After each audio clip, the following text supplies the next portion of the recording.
What happens if our seaports go on strike? The strike is set for October 1st, so you better share this with everyone.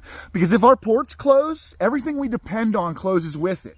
Let's talk about what would happen within the month of October. On day one, international fuel shipments are the first to feel the impact. Crude oil tankers stuck offshore means no new fuel entering refineries. By the end of the day, concerns spread across industries as gas stations, trucking companies, and airlines brace for immediate shortages. Everything from fuel to imported goods is at risk, but fuel becomes the most critical loss.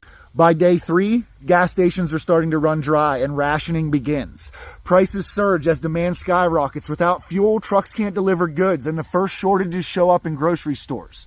Businesses relying on imported oil, like refineries, scramble to maintain operations with whatever reserves they have left. The ripple effect starts to hit home. No fuel means no transportation, and without transportation, the flow of goods stop. Day 7, the energy crisis takes hold.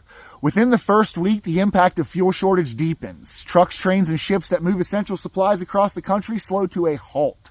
Agriculture and manufacturing are crippled, unable to operate without fuel for machinery and transportation. Airlines begin canceling flights and public transportation services are cut.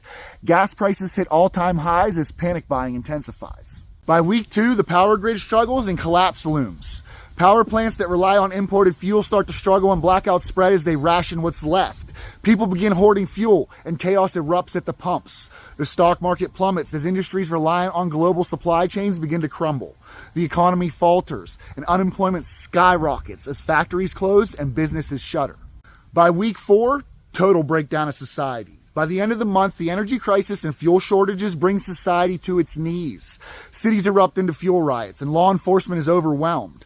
With no fuel, food distribution collapses and starvation becomes a real threat.